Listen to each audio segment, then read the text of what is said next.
نحمده ونصلي ونسلم على سيدنا ومولانا محمد رسوله النبي الأمين المكين الحنين الكريم الرؤوف الرحيم. أما بعد، فأعوذ بالله من الشيطان الرجيم.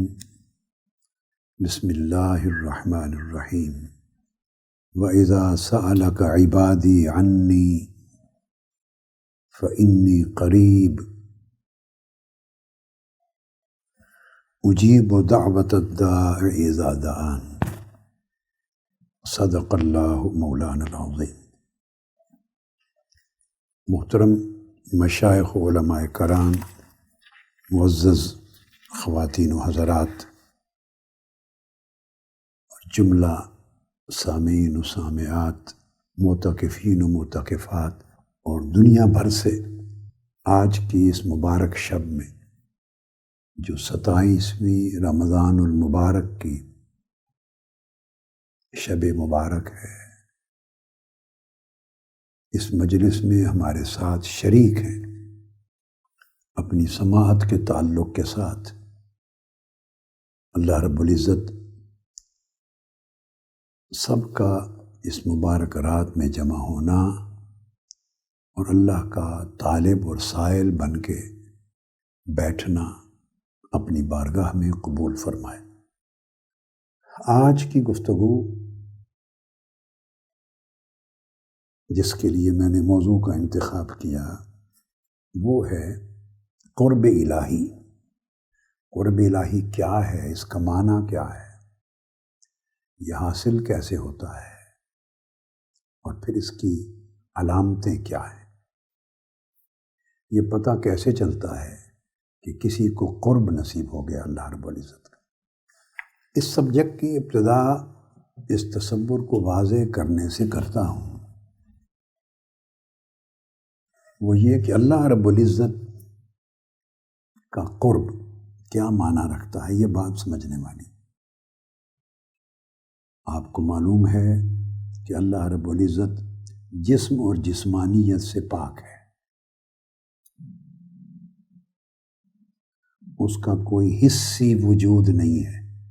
ویسے وجود الہی ہے، وہ موجود ہے، مگر حصی مادی اس طرح کا وجود نہیں. اس سے پاک ہے جس کو ہم چھو سکتے ہیں، محسوس کر سکتے ہیں.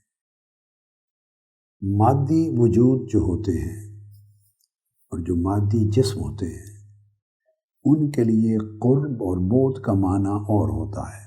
وہ آپ سمجھتے ہیں. آپ سٹیج سے قریب بیٹھے ہیں، یہ قرب ہے، کیونکہ آپ بھی مادی وجود رکھتے ہیں، سٹیج کا بھی مادی وجود ہے. آپ فلاں جگہ کے قریب ہیں. جواد حامد بریگیڈیئر صاحب کے قریب بیٹھا ہے، مادی وجود ہے. یہ فلاں فلاں سے دور ہے، لاہور گجرانوالہ سے دور ہے، راول پنڈی گجرانوالہ کے مقابلے میں اور دور ہے. ہمارے حضرت درویش صاحب تشریف لائے ہیں، افغانستان سے آئے ہیں، غزنی مزار شریف، تو وہ لاہور سے بہت دور ہے. یہ فاصلے ہیں. تو ایک قرب اور بعد ہوتا ہے مکانی، مسافت کا، فاصلوں کا. یہ ہے قرب اور بعد. تو یہ فزیکل ڈسٹینس کے ساتھ اس کا تعلق ہوتا ہے. اللہ رب العزت کی بارگاہ کی جب بات ہوتی ہے تو وہاں نہ قرب اس معنی میں ہوتا ہے اور نہ بعد اس معنی میں ہوتا ہے. اور پھر اللہ رب العزت کی ذات اقدس جہات سے بھی پاک ہے، ڈائمینشن سے. 6 جہتیں ہیں، 6. تو سب سے پہلی جہت ہے، آپ تو عام طور پہ 4 کہتے ہیں نا، 4 جہتیں، 4 سمتیں ہیں، مگر واقعتاً 6 ہوتی. ایک آپ کے آگے، تو یہ جو آگے ہونے کی جہت اس جہت سے بھی پاک ہے. ایک پیچھے، تو پیچھے کی جہت سے بھی پاک ہے. کوئی کسی کے دائیں جانب ہوتا ہے، کوئی کسی کے بائیں جانب ہوتا ہے. جب آپ بیٹھتے ہیں تو آگے پیچھے دائیں بائیں، front, back, right and left, تو یہ چاروں جہتیں اللہ کی ذات اس سے مبرہ اور پاک ہے۔ اور پانچویں اور چھٹی جہت ہے فوق اور تحت، یعنی اوپر نیچے۔ تو اوپر بھی ایک جہت ہوتی ہے، آپ کے اوپر فضا ہے، ہوا ہے، اپر سٹوری ہے، اپر بلڈنگ ہے، اوپر کی چھت ہے، بادل ہیں، یہ اوپر، تو اوپر ایک جہت ہے، اور آپ کے نیچے زمین ہے، پھر کنواں ہے، پھر اور تہ در تہ، تو فوقیت سے بھی پاک ہے، تحتیت سے بھی پاک ہے۔ اب جب اللہ رب العزت کی ذات ہر قسم کی جہت سے بھی پاک ہے اور قرب و بعد مکانی سے بھی پاک ہے، اور فزیکل ڈسٹینس اور فزیکل کلوزنس، نیئرنس، یہ ساری چیزیں اس پر اطلاق نہیں ہوتی، تو پھر سوال پیدا ہوا کہ پھر اللہ کے قرب کا معنی کیا ہے؟ پھر وہ قریب کس طرح؟ میں نے قرآن مجید کی آیت کریمہ پڑھی، سورہ البقرہ کی آیت نمبر 186، جس میں اللہ رب العزت نے فرمایا ہے میرے حبیب، جب تجھ سے میرے بندے میری نسبت سوال کریں فإنی قریب، تو میں بہت قریب ہوں۔ اب یہ دیکھیے اس آیت کریمہ کی جو ترکیب لفظی ہے، اس میں یہ چیز نہیں فرمائی گئی کہ جب میرے بندے آپ سے میری نسبت سوال کریں تو انہیں بتا دیں کہ میں بہت قریب ہوں، انہیں بتا دیں، یہ بیان نہیں کیا گیا اس آیت کریمہ۔ اس کے لفظی ترکیب میں یہ چیز شامل نہیں کہ انہیں بتا دیں میں قریب ہوں، نہیں۔ مگر یہاں ایک لطیف چیز ہے، علمی نکتہ ہے مگر بڑا لطیف ہے، اور عربی قاعدہ کے مطابق ہے۔ عربی جو زبان کی بلاغت ہے، اس کے قوانین بلاغت کا ایک نکتہ ہے، وہ یہ کہ اسلوب یہ بنتا ہے لفظی ظاہری طور پہ کہ جب میرے بندے آپ سے میری نسبت سوال کریں، یعنی پوچھنا چاہتے ہیں کہ میں کہاں ہوتا ہوں، یا میں انہیں کیسے ملوں، یا وہ مجھے کیسے پائیں، میری نسبت پوچھیں، تو لفظی اسلوب یہ تقاضا کرتا ہے، انگلش لینگویج ہو، عربک ہو، اردو ہو، فارسی ہو، کوئی زبان، تو آگے دو لفظ بیان ہونے چاہیے کہ جب میری نسبت پوچھیں تو آپ انہیں بتا دیں کہ میں قریب ہوں، دور نہیں ہوں، بہت قریب ہوں۔ مگر یہ لفظ حذف کیوں کر دیے گئے؟ یہ لفظ ڈیلیٹ ہو گئے، اللہ پاک نے ان کو ڈیلیٹ کر دیا اپنے کلام میں، اپنی وحی میں یہ لفظ نہیں بولے۔ کیوں کیا؟ تو جو اس آیت کی بلاغیات میں سے جو نکتہ ہے وہ یہ کہ جتنے لفظ مثلاً سألک عبادی انی، جب آپ سے میرے بندے میری نسبت سوال کریں، انی میری نسبت، تو یہ اینڈ پر آیا ہے، اینڈ پر غور کریں آیت کی ترکیب پر۔ یوں نہیں فرمایا اذا سألک انی عبادی، کہ جب آپ سے میری نسبت میرے بندے سوال کریں، یوں نہیں فرمایا۔ ترکیب یوں فرمائی کہ جب آپ سے میرے بندے میری نسبت سوال کریں، انی میری نسبت، اللہ پاک نے اپنی بات فرما دی کہ میرے بارے میں میرے حوالے سے سوال کریں۔ یہاں پر یہ پہلا ٹکڑا ختم ہو گیا۔ اب اگر یہ فرما دیا جاتا کہ انہیں بتا دیں کہ میں قریب ہوں، تو پھر دو تین لفظ جو درمیان میں آتے، ان دو لفظوں کی وجہ سے انی میری نسبت، اللہ کے ذکر اور اللہ کی قربت کے بیان میں فاصلہ آ جاتا، گیپ آ جاتا، ان لفظوں کا اضافہ ہوتا تو ایک مسافت آ جاتی۔ انی میری نسبت سوال کریں، میں قریب ہوں، ان دو اجزاء کے درمیان ایک فاصلہ آ جاتا۔ چونکہ اللہ رب العزت یہاں اپنے قریب ہونے کی بات فرما رہے ہیں، لہٰذا تذکرہ قرب میں دو لفظوں کا باہمی فاصلہ بھی گوارا نہیں کیا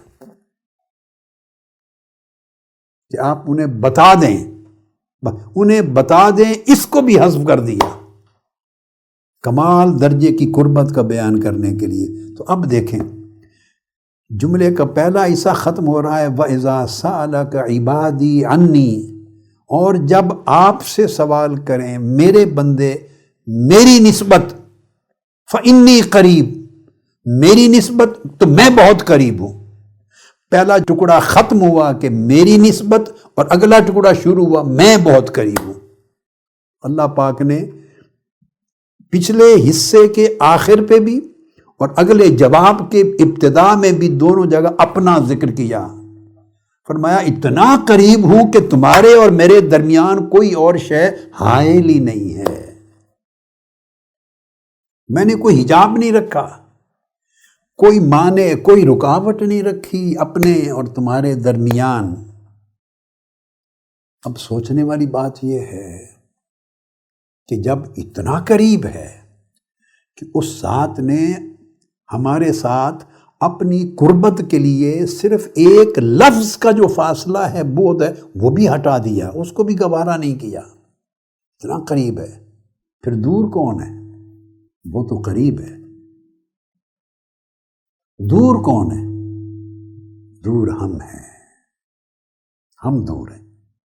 پھر ایک اور مقام پر سورہ قاف میں آیت نمبر 16 اللہ رب العزت نے ہمیں سمجھانے کے لیے، قرآن مجید میں اللہ پاک اپنا تعلق جب اپنے بندوں سے بیان فرماتا ہے یا ہدایت دیتا ہے یا کوئی امر دیتا ہے، کوئی بات سمجھاتا ہے، تو ہماری سمجھ اور ہمارے فہم اور ہماری عادت کے مطابق مثال بھی دیتا ہے۔ ان مثالوں سے بات انسان کو جلدی سمجھ میں آ جاتی ہے، کیونکہ اس مثال کا تعلق انسان کی اپنی زندگی سے ہوتا ہے، شب و روز کے معمولات اور عادات میں ہوتا ہے، تو وہ بالکل فوری سمجھ جاتا ہے۔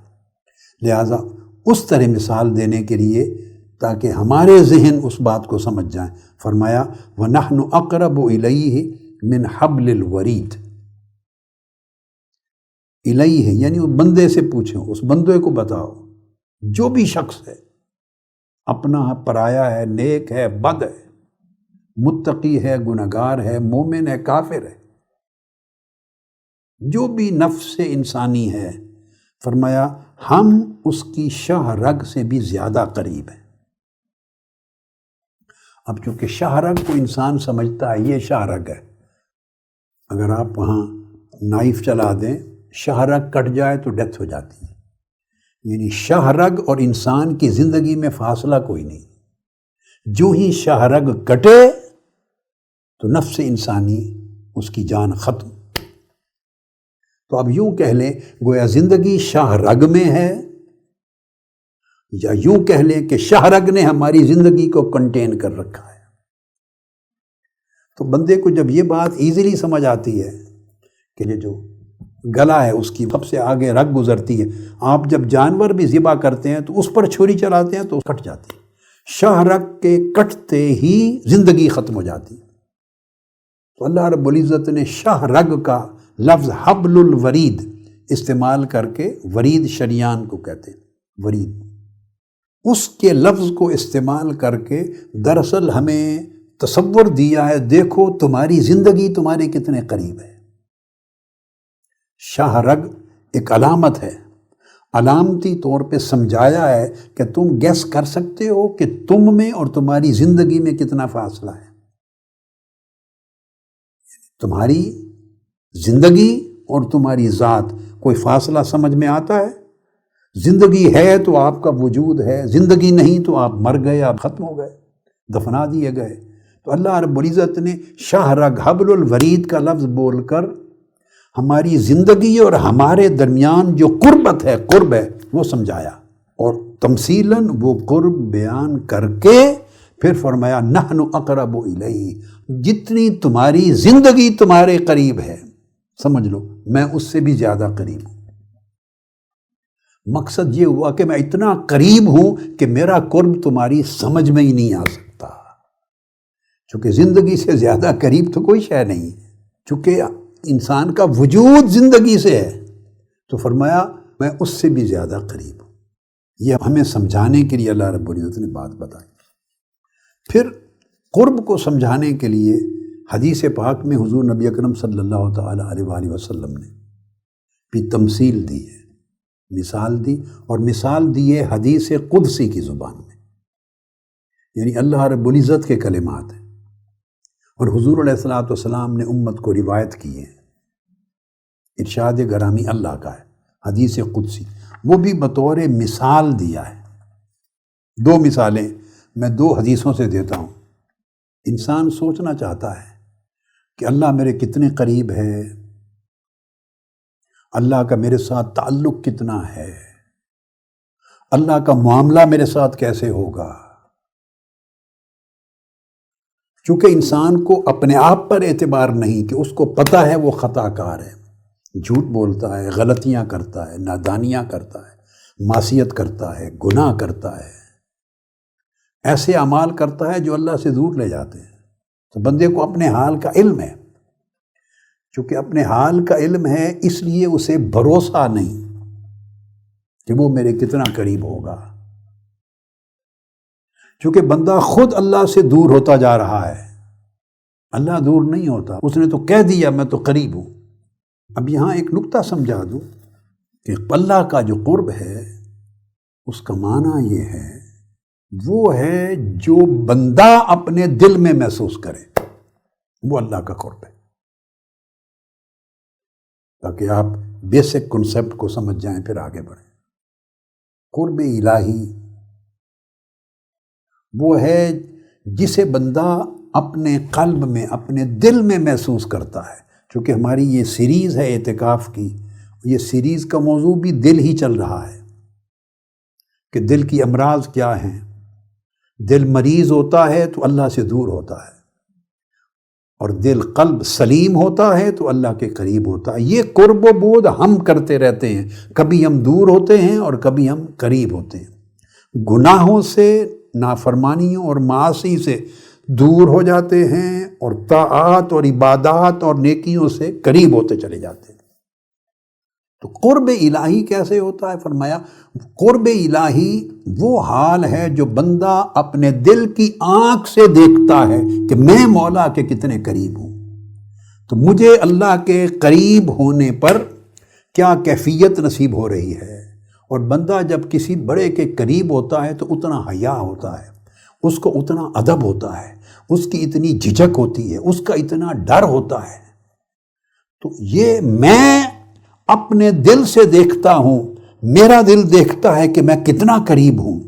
اگر تو میں بے حساب حیا کرتا ہوں اللہ کا، بہت حیا ہے، ڈر لگتا ہے کہ کہیں خطا نہ کر بیٹھوں، اگر دل بہت خائف ہے کہ کہیں معصیت گناہ نہ کر بیٹھوں، اگر دل ڈرتا ہے کہ کہیں اسے ناراض نہ کر بیٹھوں، تو جو آپ کے قلب کی کیفیت ہے، اس کے خوف کی، اس کی خشیت کی، اور اس کے حیا کی، اور اس کے ادب کی، اور اس کے حکم کے احترام کی، اور اس کی چاہت کی، اور اس کی محبت کی، جتنی طلب، احساس، حیا آپ فیل کرتے ہیں، سمجھ لیں آپ اتنے قریب ہیں۔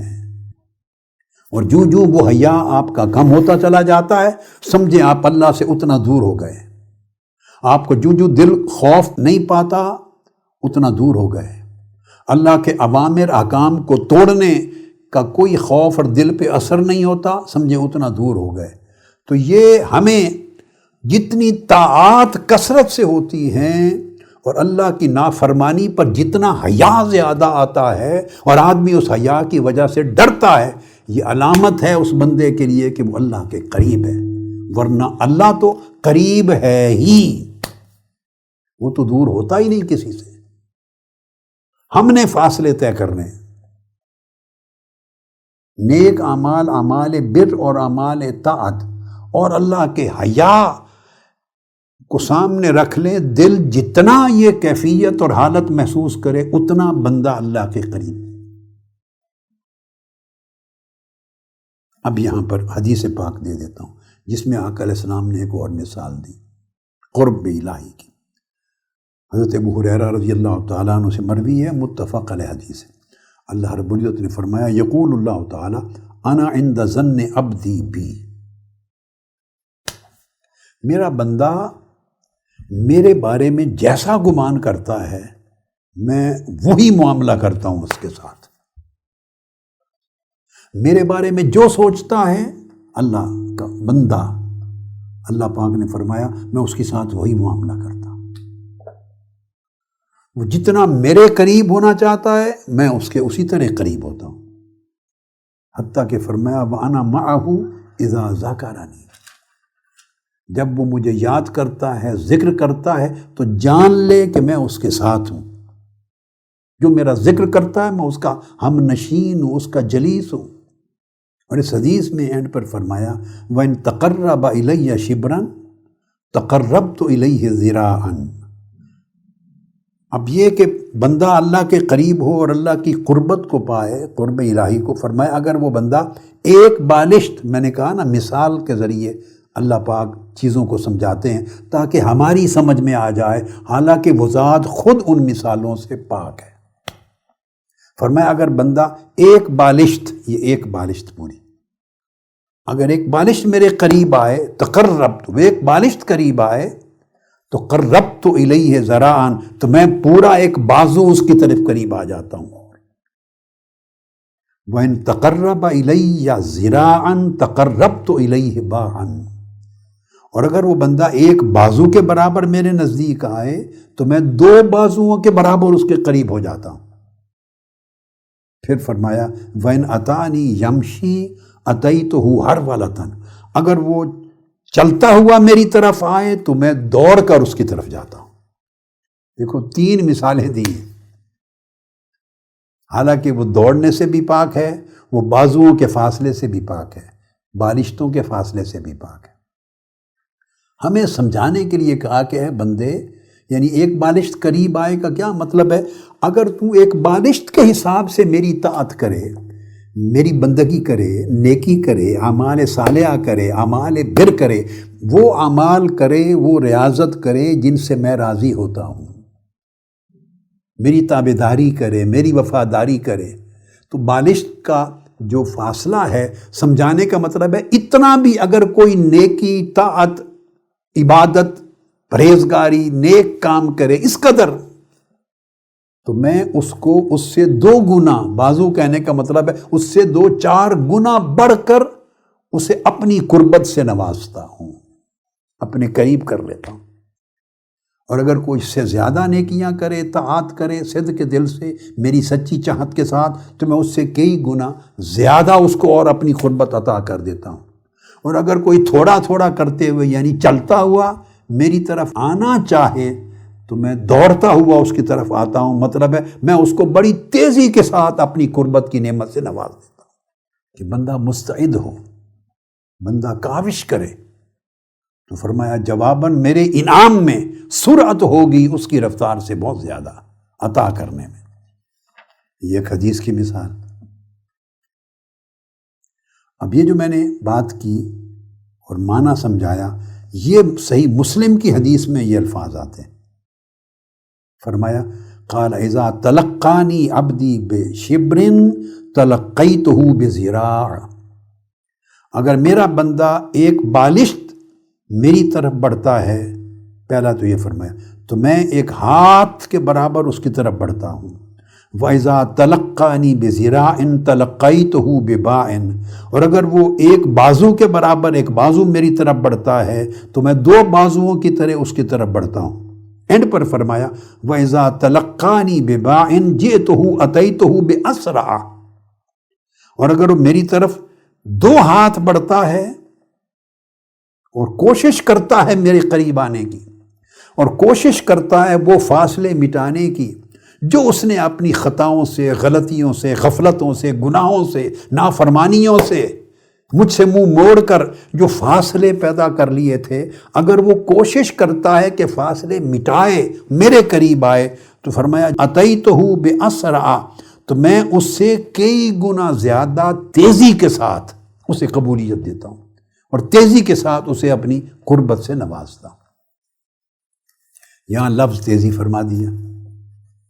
ہم قرب الہی سے محروم ہیں، یہ بات ہمیشہ ذہن میں رکھیں کہ ہم خود اپنے آپ کو محروم کرتے ہیں، اپنے اعمال کی وجہ سے، اپنی قلبی امراض کی وجہ سے، اپنے گناہوں کی وجہ سے، اپنی نافرمانیوں کی وجہ سے ہم اپنے آپ کو دور کرتے رہتے ہیں، اور طاعات اور عبادات اور اعمال صالحہ اور صالحات کے ذریعے ہم قریب ہوتے رہتے ہیں۔ ہمارا عمل ہے، آگے پیچھے ہونے کا، اللہ رب العزت کی قربت ہمیشہ قائم رہتی ہے۔ اب ہم جو قربت سے محروم ہوتے ہیں اس کے اسباب کیا ہیں؟ تیزی سے اس نقطے کو بھی میں گزار لوں تاکہ آپ کے ذہن میں چیزیں آ جائیں۔ اسباب کیا ہیں جو ہم قرب الہی سے محروم ہوتے ہیں؟ وہ کچھ پردے ہیں، حجابات ہیں، جو ہم اپنے اعمال کی وجہ سے یا اپنے عقائد اور خیالات کی وجہ سے، اپنی تھاٹس کی وجہ سے جو ہم اپنے اندر پیدا کر لیتے ہیں، خرید لیتے ہیں، جن کا ذکر پچھلی راتوں میں ہوا، خواہ وہ خواتر نفسانی کی طور پہ آئیں، خواہ خواتر شیطانی کے طور پہ آئیں، خواہ دنیا کی جانب سے آئیں، خواہ آنکھوں کی جانب سے آئیں، خواہ کانوں کی جانب سے آئیں، خواہ عقل اور دماغ کی جانب سے آئیں، خواہ نفس کی شہوات کی جانب سے آئیں، جس سمت سے بھی آئیں، ہمارے اعمال ہیں، ہماری سوچیں، ان کی وجہ سے کچھ پردے آ جاتے ہیں۔ تو پردہ حائل ہو جانے کے بعد اس حجاب کو ہی دوری کہتے ہیں، پھر پردے پہ اور پردہ، پھر اس پردے پہ اور پردہ، پھر حجابات قائم ہوتے چلے جاتے ہیں، سو ہم دور ہوتے چلے جاتے ہیں اللہ کے لطف و کرم سے۔ سب سے پہلا حجاب جو سب سے بڑا گھناؤنا ہے، آف کورس آپ کو وہ مشکل نہیں ہے، وہ حجاب الکفر و شرک، کفر و شرک کا حجاب ہے۔ بندہ اللہ کو مانتا ہی نہیں، ایمان ہی نہیں رکھتا، یا شرک کرتا ہے، کئی خداؤں کو مانتا ہے، شریک ٹھہراتا ہے۔ تو پہلا حجاب کفر و شرک کا ہے۔ توحید اور رسالت پر، اسلام پر ایمان اور عقیدہ رکھنے والے اس حجاب سے محفوظ ہیں، اللہ سب کو محفوظ رکھے۔ دوسرا حجاب، حجاب العقائد الفاسدہ۔ مسلمان تو ہو گیا بندہ، مگر گمراہ کن عقائد ہیں، گمراہ کن خیالات ہیں، غلط خیالات ہیں۔ اب مسلمان ہو گیا تو اسلام کے دائرے میں آ جانے کے باوجود بھی تو دین کے حوالے سے، اپنی ذات کے حوالے سے، احکام الہیہ کے حوالے سے، قرآنی اور اسلامی تعلیمات کے حوالے سے بے شمار خیالات، نظریات، افکار، تھاٹس، آئیڈیاز ہوتے ہیں نا، وہ ہمارے عقائد پختہ ہو جاتے ہیں۔ وہی خیال جب پختہ ہو جاتا ہے، نظریہ، تو عقیدہ ہو جاتا ہے۔ تو گمراہ کن غلط عقائد، غلط خیالات اور غلط نظریات، یہ بہت بڑا حجاب ہے کفر و شرک کے بعد۔ یہ حجاب ہے، بندے کو اللہ سے دور کر دیتا ہے، کیونکہ اس نے خود ساختہ غلط خیالات گڑے ہوئے ہیں، وہ خیالات صحیح نہیں ہیں، باطل ہیں، قرآن مجید کی تعلیمات کے مطابق نہیں، حدیث نبوی کے مطابق نہیں، آقا علیہ السلام کے فرمودات کے مطابق نہیں، اسلام کا جو تصور دیا ہوا ہے ان سے ہٹ کر اس کے تصورات ہیں۔ اس نے کہاں سے لیے ہیں؟ وہ اسکول سے لے آیا ہے، بچہ ہے، بچی ہے، وہ کسی لٹریچر سے لے آیا ہے، وہ ٹی وی سے لے آیا ہے، وہ سیل فون سے لے آیا ہے، سوشل میڈیا کے ذریعے آیا ہے۔ ہم خود سارا دن کئی دروازے کھولے ہوئے ہیں جہاں سے غلط خیالات، غلط نظریات اور غلط تصورات آتے ہیں، اور وہ ہمارے ذہنوں میں جم جاتے ہیں۔ ہم سمجھتے ہیں کہ یہ حقیقت ہے، اتنا جم جاتے ہیں کہ ہم اس میں بلیو کرتے ہیں کہ یہ اس طرح حقیقت ہے، وہ عقائد کی طرح بن جاتے ہیں۔ اس لیے عقائد باطلہ یا عقائد فاسدہ ہو گئے، تو وہ بھی اس طرح انسان بھٹک جاتا ہے نظریاتی طور پر۔ تو یہ دوسرا حجاب ہے۔ تو کافر و مشرک تو نہیں ہے، مسلمان ہے، مگر مسلمان ہوتے ہوئے غلط خیالات کو اتنا جما لیا ہے کہ اللہ سے دور ہو گیا، اس نے حجاب ڈال دیا۔ اس کے بعد تیسرا حجاب آتا ہے، وہ حجاب الکبائر الباطنہ، باطنی گناہ، اور گناہ بھی باطنی بڑے گناہ، حجاب الکبائر الباطنہ، باطنی گناہوں کے حجاب، جیسے اس میں حقد ہے، حسد ہے، کبر ہے، تکبر ہے، عجب ہے، خود پسندی ہے، ریاکاری ہے، کسی کے ساتھ حسد ہے، فخر کرنا ہے، بغض رکھنا ہے، دل میں کینہ رکھنا ہے، دنیا کا حرص رکھنا ہے، دنیاوی چیزوں کی، مال، دولت، منصب، اس کا لالچ رکھنا ہے۔ یہ اس طرح کی بے شمار چیزیں جو دل کے اندر پیدا ہوتی ہیں، یہ حجابات باطنی ہیں، کبائر ہیں، یہ کبیرہ گناہ ہے۔ تو یہ حجابات بندے کو اللہ سے دور کر دیتے ہیں۔ کیوں؟ کہ اللہ کی قربت کا احساس تو ہونا تھا دل میں، مقام قربت الہیہ کو پانے کا، قربت الہیہ کو دیکھنے کا، قربت الہیہ کے شعور کا، قربت الہیہ کو محسوس کرنے کا، پھر قربت الہیہ کی لذتوں اور حلاوتوں کے پانے کا، یہ مقام تو دل تھا۔ اور دل بھر گیا ان غلاظتوں کے ساتھ، باطنی گناہوں کے ساتھ، اور یہ سارے گناہ بندے کے لیے، جو اللہ کے لیے تھے وہ اوپر گزر گئے، دو قسمیں۔ اب یہ سارے جو پرابلمز ہیں، ڈیزیزز ہیں، امراض ہیں، یہ تو وہ امراض ہیں جو بندوں سے ریلیٹڈ ہیں۔ تو بندے کے ساتھ اپنے دل میں بغض، حسد، کینہ، کبر، عجب، فخر، حرص، یہ ساری دنیا کے ساتھ رکھتا ہے تو حجابات پہ حجابات کھڑا کرتا جاتا ہے، اور یہ دل کے اوپر حجابات ہیں، اللہ سے دور ہو جاتا ہے۔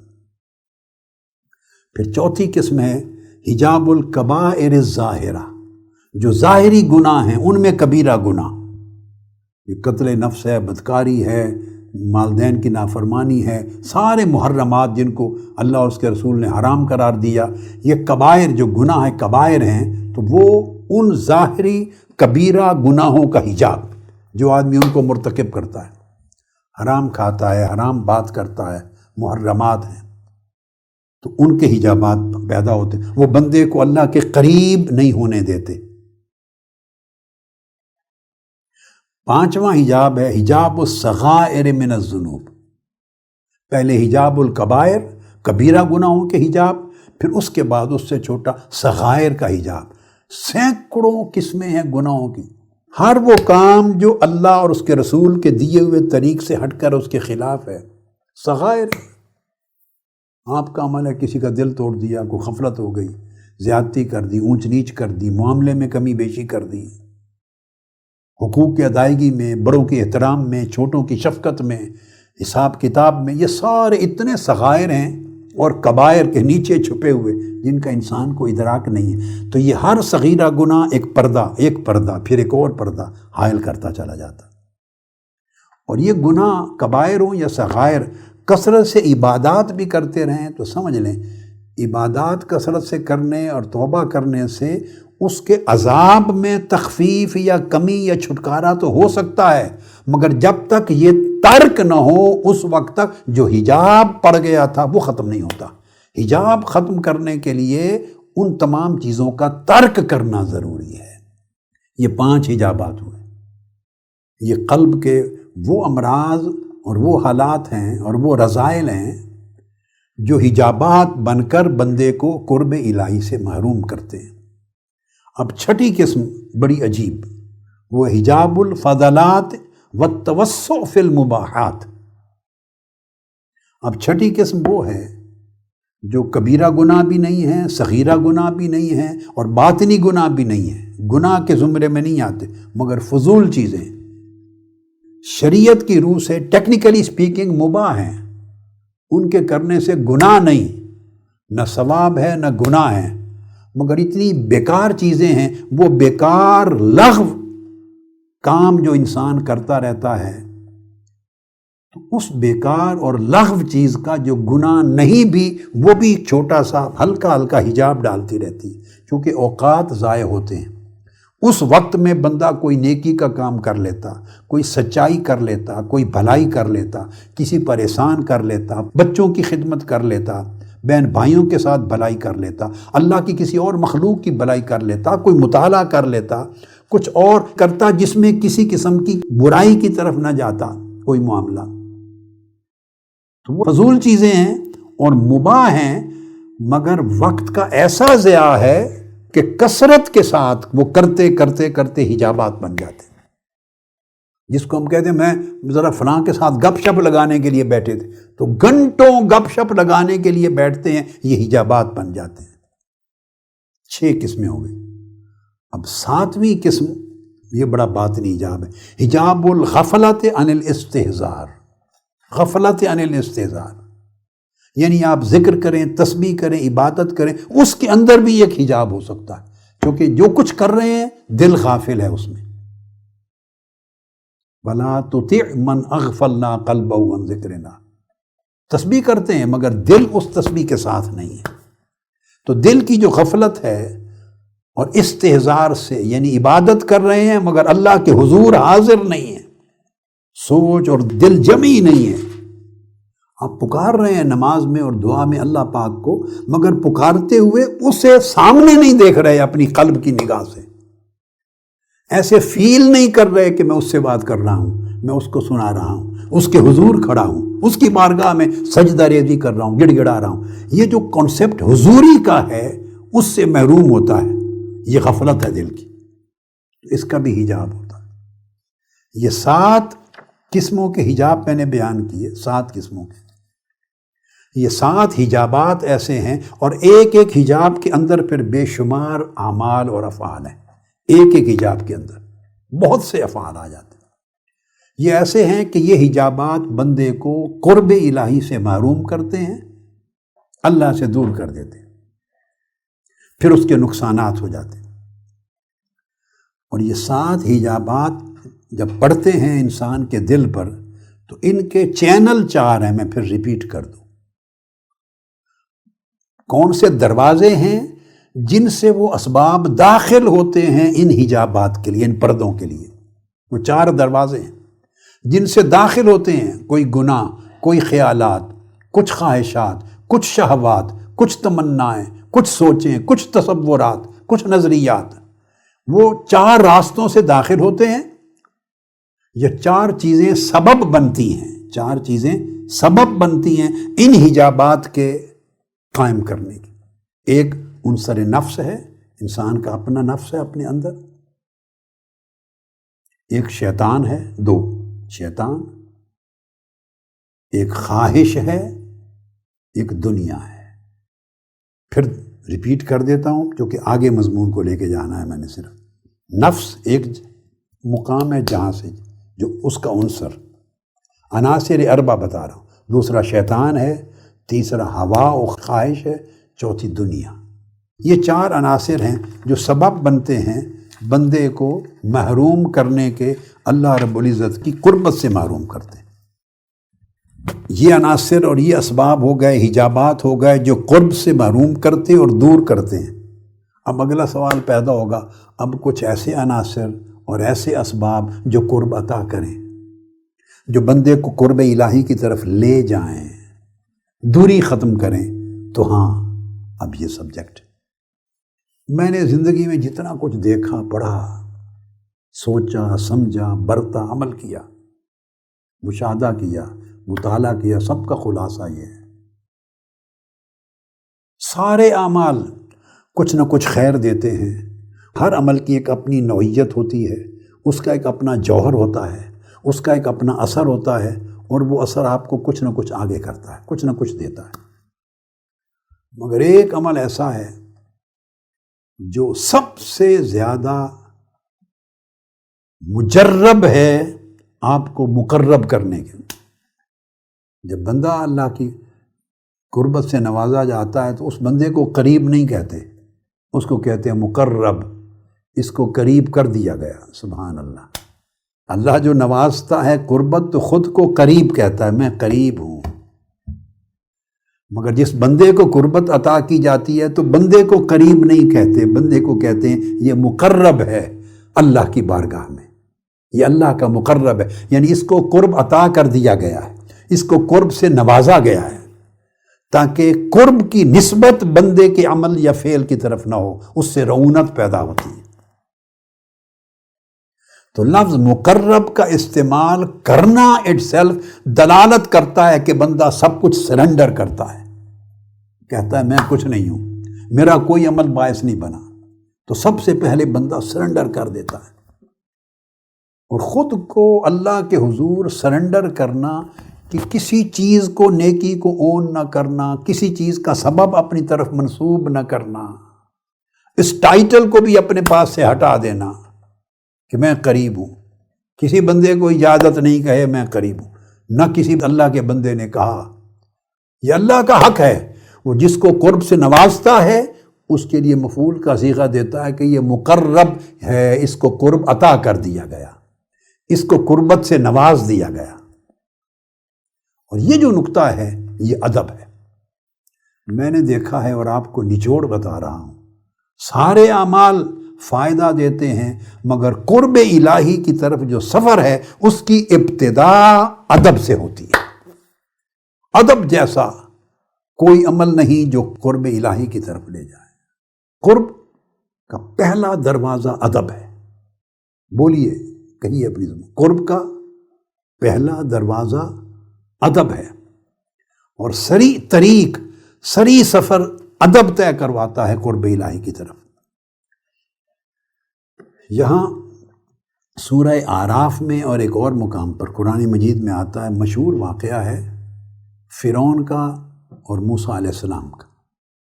اس میں وہ جادوگروں کو جب بلایا گیا، موسیٰ علیہ السلام کو معاذ اللہ شکست دینے کے خیال سے، فرعون چونکہ پریشان تھا، اس نے پورے ملک کے چوٹی کے جادوگروں کو بلایا۔ جب سارے جادوگر آ گئے تو فرعون نے ان سے ایگریمنٹ کیا کہ تم اپنے جادو کا سکہ جما دو اور ایسا جادو چلاؤ کہ حضرت موسیٰ علیہ السلام کے لیے کہا کہ یہ شکست کھا جائیں اور شکست کھا کے یہاں سے نکل جائیں، چھوڑ کے جانا پڑے، بھاگ جائیں۔ پورا دربار سج گیا، پورے میدان میں لوگ جمع، امراء، وزراء، مشیر، ہیڈز ڈپارٹمنٹس کے سارے بڑے بڑے طاقتور تاجر، دنیا جمع ہو گئی کہ آج منظر ہے کہ پورے مصر کے چوٹی کے جادوگر جو ماہر تھے اپنے فن کے، وہ آ گئے ہیں، اور یہ اکیلا تنہا موسیٰ علیہ السلام ایک ہیں، تو سب کو یقین تھا کہ آج ان کو شکست ہو جائے گی۔ اب یہ جو خاص بات بتانا چاہتا ہوں، اس میں سے ایک نقطہ، جادو کا میدان سجنے سے پہلے جادوگروں نے فرعون سے پوچھا کہ اگر آپ نے ہمیں بلایا ہے، ہم تو پروفیشنل لوگ ہیں، ہمارا تو پروفیشن ہے، اگر ہم جادو کریں اور کامیاب ہو جائیں تو ہمیں اس کی اجرت کیا ملے گی، ہماری پیمنٹ کیا ہوگی، قیمت کی بات ہو رہی، کیا دو گے؟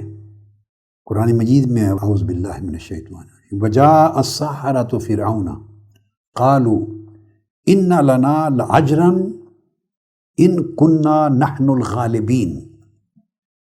جادوگر سارے فرعون کے پاس آئے اور انہوں نے کہا یقیناً ہمارے لیے کچھ اجرت ہونی چاہیے، کچھ قیمت، اجرت، معاوضہ ہونا چاہیے اگر ہم غالب آ جائیں، اگر ہم جیت جائیں تو آپ کی سلطنت بچ گئی، آپ کا دشمن مارا گیا، تو ہمارے لیے اجرت کیا ہوگی؟ اس نے آگے جواب دیا، قال نعم، فرعون نے کہا ہاں بالکل، اگر تم غالب آ جاؤ، میرا مقصد پورا ہو جائے تو تمہیں اجرت ملے گی۔ کیا؟ وَإِنَّكُمْ لَمِنَ الْمُقَرَّبِينَ، فرعون کے منہ سے نکلا کہ تم مقربین میں شامل ہو جاؤ گے، مقرب بنا دیے جاؤ گے۔ مقرب، سمجھ گیا نا بات، تمہیں قرب مل جائے گا۔ اب قرآن مجید کے الفاظ میں اللہ پاک نے آگے یہ تصریح نہیں کی، اس نے یہ نہیں کہا کہ میرے مقرب بن جاؤ گے، میرے دربار میں تمہیں اتنا قرب مل جائے گا، یہ اگلا لفظ نہیں بولا۔ عرفاء کہتے ہیں، بہت کم جن کا ذہن اس طرف گیا ہے، زیادہ تفسیروں میں بات نہیں ہوئی اس موضوع پر، تو وہ عرفاء اللہ والے کہتے ہیں کہ اللہ پاک نے اس کی زبان سے یہ بات ہے، کلمہ حق تا زبان سے نکلوا دی، اس کو خیال نہیں رہا میں کیا کہہ رہا ہوں۔ یہ ممکن ہے اس کے ذہن میں اپنا دربار ہوگا مگر لفظ نہیں بولا اپنی زبان سے، اللہ کے ہاں کچھ اور مقصود تھا۔ تو اس نے کہا کہ ہاں تم مقربین میں سے ہو جاؤ گے، مقرب ہو جاؤ گے، ایگریمنٹ ہو گیا۔ اس کے بعد میدان میں آ گئے آمنے سامنے۔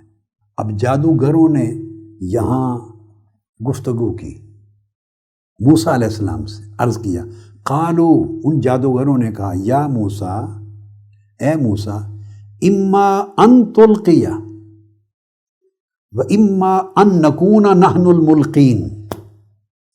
جادوگروں نے کہا، اے حضرت موسیٰ، یا تو آپ جو چیز ڈالنا چاہتے ہیں یا آپ ڈالیں، آپ آغاز کریں، یا ہم ہی پہلے ڈالنے والے بن جائیں۔ اب یہ جو پوچھنا ہے، وہ جادوگر تھے، وہ تو ہرانے کے لیے آئے تھے، شکست دینے کے لیے آئے تھے، غلبہ پانے کے لیے آئے تھے۔ فرعون کے بلاوے پر وہ تو بطور دشمن سامنے کھڑے تھے، تو دشمن تو اپنا دیکھتا ہے کہ کس طرح کا وار میرے لیے بینیفیشل ہے، مگر انہوں نے یہاں ادب کیا۔ یہ جملہ غیر مسلم تھے، ابھی کافر تھے، جادوگر تھے، کافر تھے، مگر کافر ہو کر بھی موسیٰ علیہ السلام کا حیا کیا، اور حیا کیا، ادب کیا، اس حیا اور ادب میں پروٹوکول کا خیال کیا، پروٹوکول کا، ان کے بڑے ہونے کا خیال کیا، آپ جو بھی معنی لے لیں، ان کے بڑے ہونے کا خیال کیا، بزرگ ہونے کا خیال کیا، ادب کیا، حیا کیا، اور ان سے پوچھا کیا آپ پہلے ڈالتے ہیں جو چیز بھی آپ نے ڈالنی ہے؟ اور اگر آپ نہیں ڈالتے تو پھر کہا ان نکون نحن الملقین، یہ بھی نہیں کہا کہ پھر ہم ڈالتے ہیں، نہ، کہا یا آپ اپنی چیز ڈالیں، اور پھر یوں نہیں کہا یا پھر اگر آپ نہیں ڈالتے تو ہم ڈالیں، ہم ڈالیں، یہ نہیں کہا یا ہم پہلے ڈالنے والوں میں ہو جائیں، ہم پہلے ڈالنے والے بن جائیں، ہم پہلے ڈالنے والے بن جائیں، یہ اس بات کی طرف اشارہ تھا کہ پھر مجبوراً ہمیں ڈالنا ہوگا اپنی اپنی چیزوں کو، یا آپ پہلے ڈال دیں۔ تو ان کو جو آفر کی کہ پہل آپ کریں، یہ ان کا حیا اور ادب تھا۔ اس ادب اور حیا کے نتیجے میں وہ شکست کھا گئے مگر مومن ہو گئے، اللہ پاک نے ان کو ایمان کی دولت سے نواز دیا۔ قال القوا، موسیٰ علیہ السلام نے فرمایا تم ڈالو جو ڈالنا چاہتے ہو اپنی رسیاں۔ تو پھر وہ آگے واقعہ آپ نے پڑھا ہے اور سن رکھا ہے کہ جب وہ انہوں نے رسیاں ڈالی، پھر موسیٰ علیہ السلام نے اپنا عصا ڈالا، تو آگے اینڈ پر جب انہیں شکست ہو گئی تو وہ القی السحرۃ ساجدین، اور تمام جادوگر سجدے میں گر پڑے، سجدے میں گر پڑے۔ اتنی بات پر اب کس نے مجبور کیا تھا؟ جادوگر تھے، کافر تھے، 100 بہانے بنا سکتے ہیں، 100 جواب ہیں، 100 الفاظ، 100 جملے بول سکتے ہیں، یہ ہو گیا فلاں ہو گیا، دوبارہ کرتے ہیں، 10 مرتبہ چانس مانگ سکتے تھے۔ ایسے 1 سیکنڈ میں ایک ہی وار پہ تھوڑا کوئی شکست مانتا ہے، 10 راؤنڈ کھیلتے ہیں، سب کچھ کر سکتے تھے، مگر جو ہی اس پہلے وار میں ان کی رسیاں وہ نگل گیا موسیٰ علیہ السلام کا جو عصا تھا، القی السحرۃ ساجدین، قرآن کہتا ہے وہ سب سجدے میں گر پڑے۔ جب سجدے میں گر پڑے تو قرآن مجید کی ایک آیت کریمہ میں سجدے کا ذکر ہے، میں آیت نہیں پڑھوں گا، اس میں سجدہ تلاوت ہے، ترجمہ بتا دیتا ہوں۔ قرآن کہتا ہے کہ سجدہ کر اے بندے، سجدہ کر اور میرے قریب ہو جا، یہ قرآن کی آیت ہے۔ سجدے کا بڑا تعلق ہے قرب الہی کے ساتھ۔ جو بندہ جتنی زیادہ سجدہ ریزی کرتا ہے اس کے لیے قرب الہی کے دروازے اتنے کھلتے اور قرب اتنا آسان ہوتا ہے۔ سجدہ جڑا ہوا ہے بارگاہ قربت الہیہ کے ساتھ، سجدہ کر قریب ہوگا۔ اب دیکھیے یہاں قرآن مجید نے لفظ چنا ہے اور ان سے کروایا، ورنہ ویسے ہینڈز اپ کر دیتے، کہتے کہ ہم مان گئے، ایمان لے آتے ہیں، نہیں، سجدے میں گر گئے۔ ان کو سجدہ کرنا کس نے سکھایا تھا؟ سجدے میں گر گئے، اور تو جب گرے اور قالوا آمنا برب العالمین رب موسیٰ و ہارون، ہم سارے جہانوں کے رب پر ایمان لے آئے، وہ جو موسیٰ اور ہارون کا رب ہے۔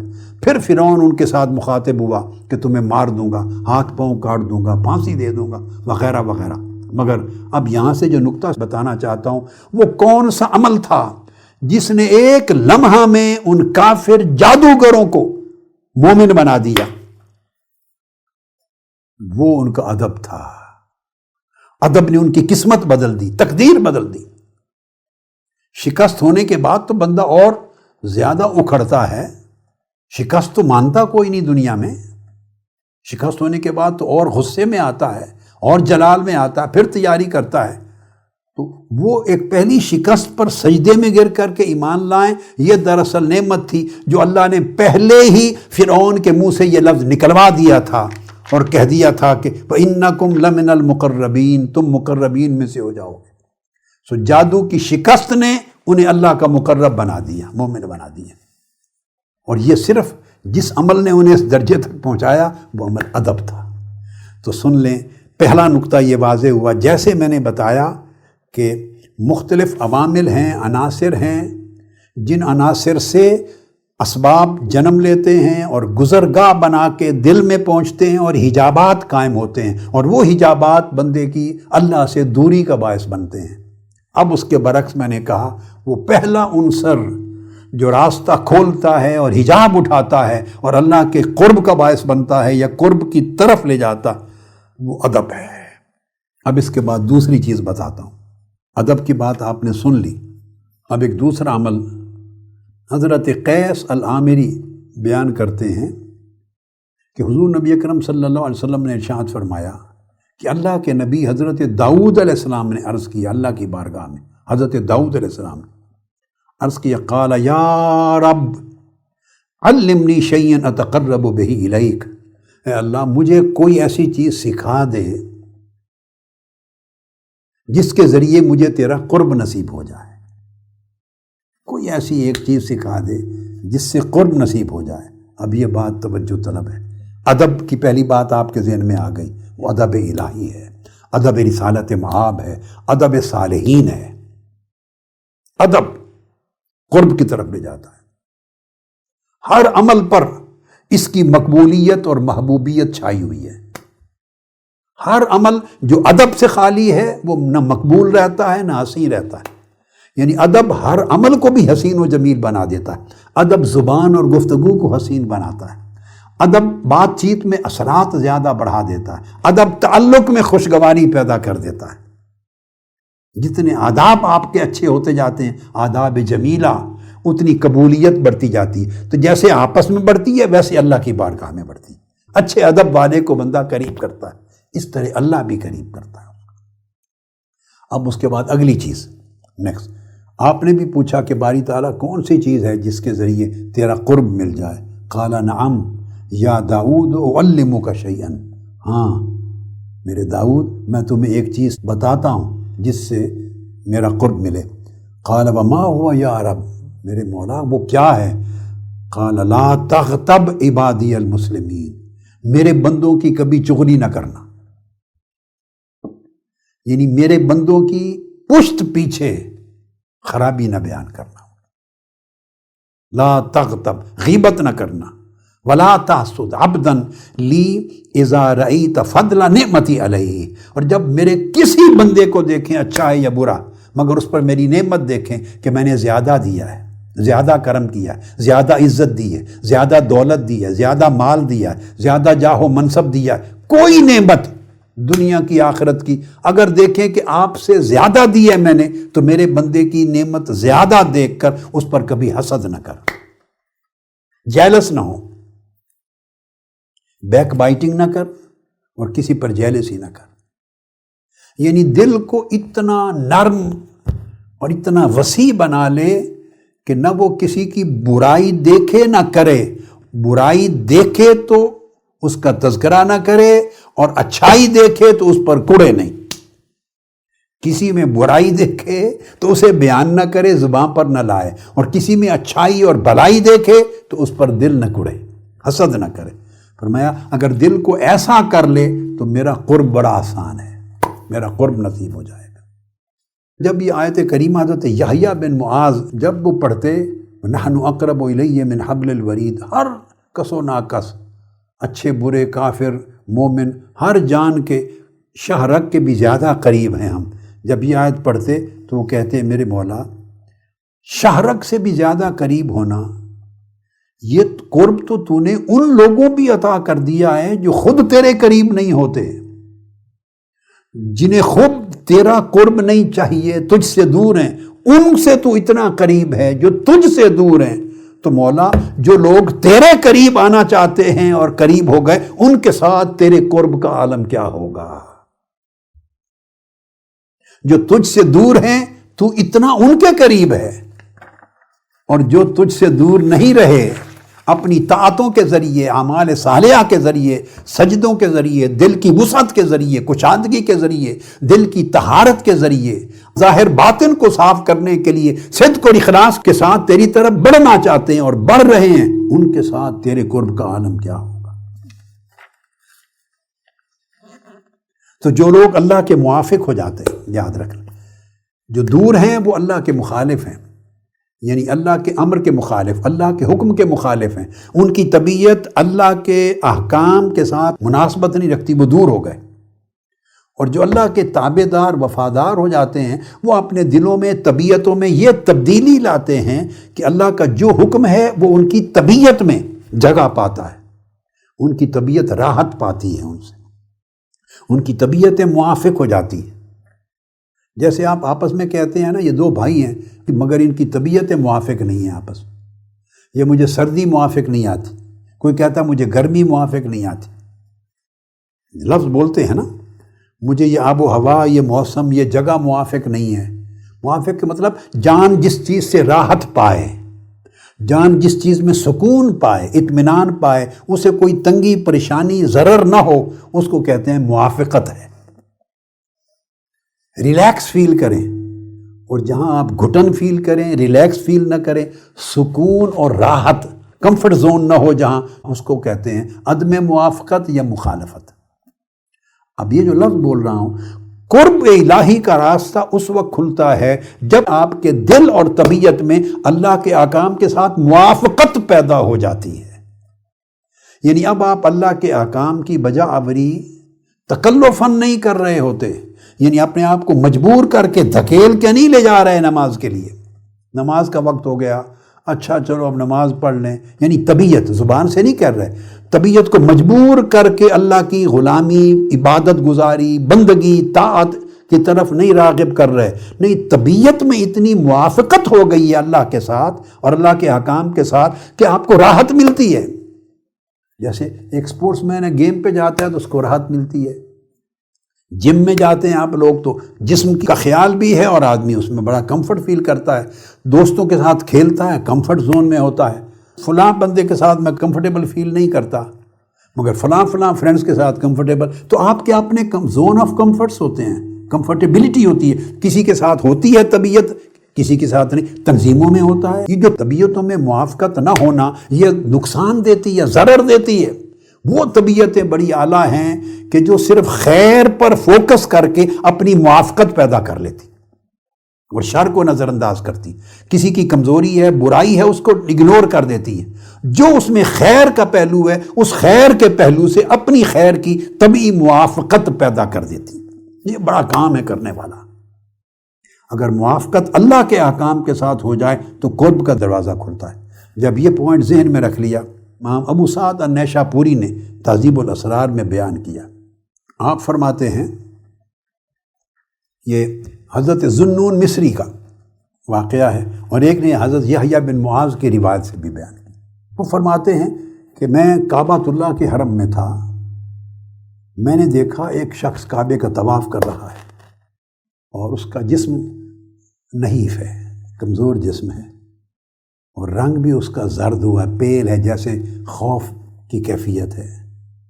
میں اس کے قریب گیا، چہرے کی زردی دیکھ کر میں نے پوچھا، فَقُلْتُ لَهُ أَمُحِبٌّ أَنْتَ، میں نے قریب جا کے اس سے پوچھا، کیا آپ محبت کرنے والے محب ہیں؟ کیا آپ عاشق ہیں؟ یعنی آپ کو کسی سے محبت ہے؟ یہ پوچھا۔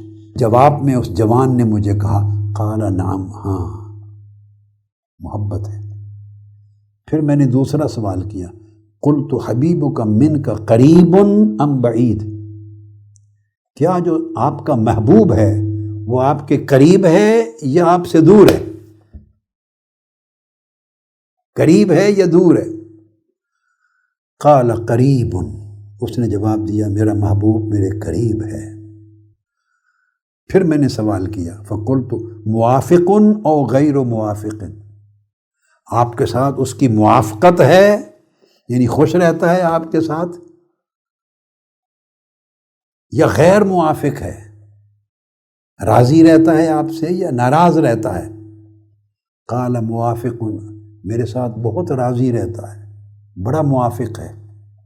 جب 3 سوال کر لیے تو میں حیران ہوا، پھر فقلت یا سبحان اللہ، میں نے کہا، ماں مولا کیا تیری شان ہے، حبیبک منک قریب، اے بندے تیرا محبوب ہے اور تجھ سے قریب ہے، وَلَكَ موافق، اور تجھ سے راضی بھی ہے، وَأَنْتَ عَلَى هَذِهِ الْحَالَةِ، پھر یہ خوف اور چہرے پر زردی اور یہ کیفیت کیوں ہے؟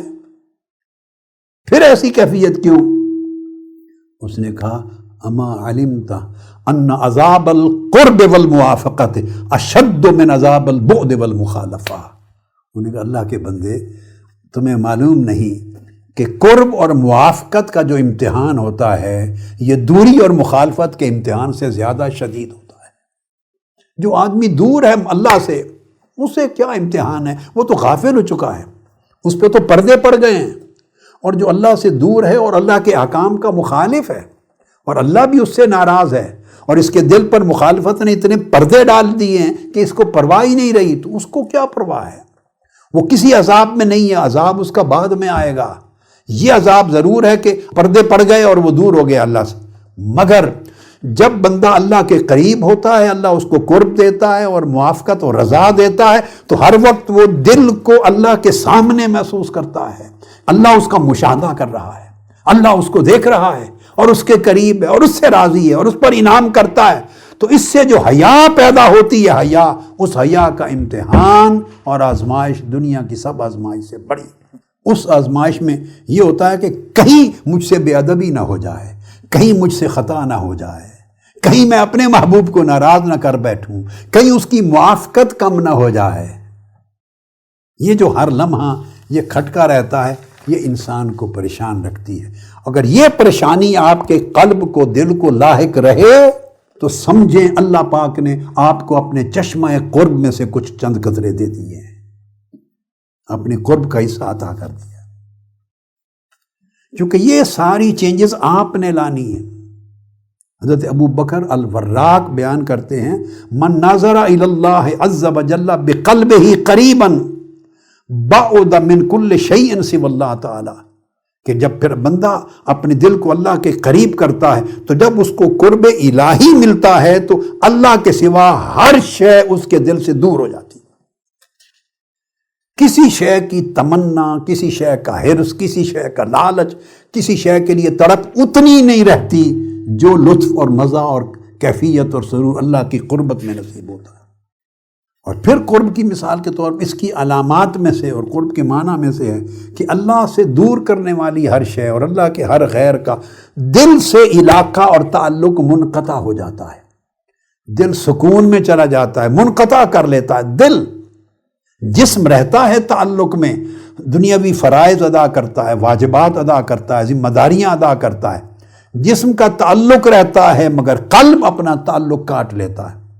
وہ اللہ کے ساتھ اتنا خوبصورت تعلق میں، انس میں، موافقت میں، رضا میں، محبت میں، عشق میں چلا جاتا ہے کہ اس کی راحت اسے کسی اور طرف دھیان ہی نہیں ہونے دیتی، اس کی لذت و حلاوت کسی اور طرف اس کے خیال کو نہیں جانے دیتی. اور عزیزان گرامی قدر، میرے بھائیوں، بہنوں، بیٹوں، بیٹیوں، یہ جو قرب ہے اس قرب کا جیسے دروازے بیان کرتا آ رہا ہوں، اس کے اندر پھر چوتھا دروازہ جو آگے ادب کا دیا میں نے، دل کی وسعت کا دیا، حسد اور کبر و عجب سے پاک کرنے کا، اور لوگوں کے لیے کسی کی برائی نظر نہ آئے تو سمجھے اللہ کے قریب ہیں، اور کسی کی اچھائی پر دل نہ کڑے سمجھے اور قریب ہیں. اب چوتھا دے رہا ہوں، اور چوتھا کیا؟ وہ یہ کہ اس کا دروازہ بھی نمازوں سے کھلتا ہے. نماز اگر حضوری کے ساتھ ادا کریں، وہ نماز نہیں جس طرح ہم پڑھتے ہیں. یاد رکھ لیں، ہم فرض کا بوجھ اتارتے ہیں کہ جب جس مصلی پر کھڑا ہوتا ہے تو دل اللہ کی بارگاہ میں کھڑا ہو، چہرے کا رخ کعبے کی طرف ہوتا ہے تو دل کا رخ رب کعبہ کی طرف ہو. جب نماز میں کلمات ادا کر رہے ہوں تو ایسا لگے، فیل کریں کہ اللہ سن رہا ہے اور میں سنا رہا ہوں. یہ جو حضوری ہے، فیلنگ آف پریزنس، کہ آپ پریزنٹ ہیں اس کی بارگاہ میں، وہ آپ کو دیکھ رہا ہے، آپ اس کی دہلیز پہ کھڑے ہیں، وہ سن رہا ہے، آپ سنا رہے ہیں. اس حضوری کے ساتھ نماز پڑھیں. وہ پھر بڑی جلدی کے ساتھ نہیں پڑھنی ہوتی، تیزی کے ساتھ ہم اونچ نیچ کرتے رہتے ہیں، نہیں، وہ نہیں، پھر سکون سے، راحت سے. تو وہ نماز قرب الہی کا دروازہ کھولتی. وہ خاص بات بتا رہا ہوں، نماز وہ قربت دیتی ہے جو جنتیوں کو جنت میں بھی نہیں ملے گی. اللہ کا دیدار ملے گا جنت میں، مشاہدہ حق ہوگا، اس کے حسن مطلق کا جلوہ ہوگا، دیدار ملے گا. مگر قرب کی جو لذت نماز دیتی ہے، اگر نماز حضوری کے ساتھ ہو، جنتی بھی اس کے مشتاق ہوں گے. اس لیے نماز کو مومن کی جنت نہیں کہا، بولیے، نماز کو مومن کی جنت نہیں کہا، مومن کی معراج کہا ہے، کیونکہ جنت عرش کے نیچے ہے، 7 آسمان ہے نا، چھٹے 7ویں آسمان پر، جنت عرش کے نیچے ہے، آخری آسمانوں پر ہے، اور معراج عرش سے اوپر ہے۔ اگر معراج کی کیفیت ہو جائے تو بندہ مادہ اعلیٰ اور آسمانی فضاؤں سے بھی اوپر نکل جاتا ہے، لا مکان میں چلا جاتا ہے، معراج عالم لا مکان میں ہے۔ ثم دنا فتدلی فکان قاب قوسین او ادنی، وہ قرب کا مقام ہے، ثم دنا، وہ قرب دیا، فتدلی، پھر اور قریب ہوا، پھر قرب پہ قرب ہوا۔ تو وہ معراج اس کی علامت ہے۔ اگر اس کی کیفیت قلب کو نصیب ہو نماز میں تو یہ نماز حضوری کی نماز ہے اور وہ باعث قرب ہے۔ حضرت امام ابن سیری، محمد بن سیری تابعی ہیں، وہ بیان کرتے ہیں وہ لو خیرت بین الجنت و رکعتین، اگر یہ اختیار دے دیا جائے کہ یہ جنت ہے، یہ جنت لے لو، یہ 2 رکعت نماز پڑھنے کا وقت لے لو، جسٹ 2 رکعت نماز کا وقت لے لو، یا سیدھی جنت ہے جہاں اللہ کا دیدار ہوگا اور اللہ پاک ویلکم کرے گا، السلام علیکم آواز آئے گی، وہ جنت لے لو، یا 2 رکعتیں نماز کے لیے ٹائم لے لو۔ وہ کہتے ہیں کہ اللہ کی عزت کی قسم، تخیرت الرکعتین، میں 2 رکعت نماز کا وقت لے لوں گا، جنت کو آگے کر دوں گا۔ اس لیے جو حضوری کی کیفیت کے ساتھ نماز ہوتی ہے، اس میں جو قرب الہی کی لذت ملتی ہے وہ شاید جنتیوں کو وہاں نصیب نہ ہو۔ اور حضرت محاسبی بیان کرتے ہیں کہ قرب یہ ہے بندہ کس طرح کہ اپنی اطاعت میں، القرب ان یتقرب العبد الی اللہ سبحانہ بالطاعات، کہ بندہ اپنی طاعتوں اور عبادات کے ذریعے، نیکیوں کے ذریعے آگے قدم بڑھاتا ہوا اللہ کے قریب ہوتا چلا جائے۔ اور کسی سے پوچھا، عارفین نے کہا کہ قرب الہی کو کیسے تعین کریں، فیل کریں؟ فرمایا شغل القلب باللہ، دل اگر اللہ کے ساتھ ہر وقت مشغول رہے، بس اللہ کے ذکر کے ساتھ ہر وقت اللہ کی یاد دل میں غالب چھائی رہے، اللہ کی رضا کی کیفیت رہے، اللہ کی طاعت لذت پیدا کرے، اس کے قرب اور اس کے حیا کا احساس رہے، اس کے مشاہدہ کا کہ آپ کے دل کو تک رہا ہے، تو اگر ہر وقت دل اللہ کے ساتھ مشغول رہے، مشغول، تو فرمایا اس دل کو اللہ کا قرب نصیب ہو گیا ہے۔ اور یہ فرمایا کہ اللہ تبارک و تعالی یعنی اتنا ہی قریب ہوتا ہے ان لوگوں کے کہ جتنا اس بندے کا دل اللہ کے قریب ہوتا ہے۔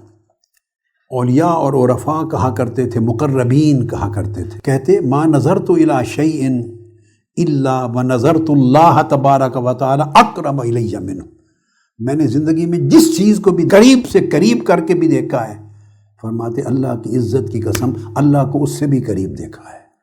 یعنی دل کی آنکھ کھل جاتی ہے دل میں، اور آنکھ اپنے انداز کے ساتھ اللہ کے لطف و کرم کو اور اللہ کے انعام کو دیکھتا ہے اپنے قریب۔ حضرت ابو سلیمان الدارانی جلیل القدر تابعین میں سے، صوفیاء، اولیاء اور عارفین میں سے ہوئے۔ ان سے کسی نے پوچھا کہ اے ابو سلیمان الدارانی، کون سی چیز ہے جو بہت زیادہ اللہ کے قریب کر دے؟ ایسی چیز بتائیں جس کے ذریعے اللہ کا بہت قرب مل جائے۔ آپ رو پڑے، یہ ان لوگوں کا حال تھا، رو پڑے، رو کے فرمایا کہ آج وہ زمانہ آ گیا ہے کہ یہ سوال میرے جیسے لوگوں سے پوچھا جا رہا ہے۔ تواضع اور انکساری دیکھی، یہ بہت جلیل اور قدر اولیاء میں سے تھے، اولیاء و صالحین میں سے، اور جو زمانہ تابعین، اتباع التابعین پایا، سلف صالح میں، کہ آج میرے جیسے لوگوں سے یہ بات پوچھی جا رہی ہے۔ رو پڑے اور پھر فرمانے لگے اقرب ما یتقرب بہ الی ان یطلع من قلبک علی انک لا ترید من الدنیا والآخرۃ الا ہوا۔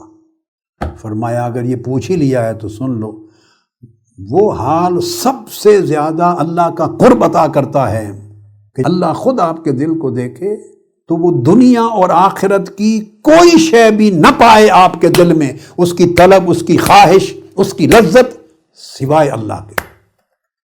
جب اللہ آپ کے دل کو دیکھے تو دنیا اور آخرت کی بھی کوئی چیز سوائے اللہ کے دل میں نہ پائے. وہ دل اتنا یکسو ہو اللہ کے لیے اور اللہ کی محبت اور چاہت کے لیے اتنا خالی ہو چکا ہو ہر شے سے. فرمایا اگر دل کی اس طرح کی طہارت اور صفائی ہو جائے اور اسے خلوت مل جائے اللہ کے لیے، دل خلوت کدا بن جائے، اللہ کی محبت اور اس سے عشق اور اس کے تعلق کا خلوت کدا بن جائے، ہر چیز کو رخصت کر دے. میں کبھی شعر یہ پڑھتا تھا، ہر محبت دل سے رخصت ہو گئی.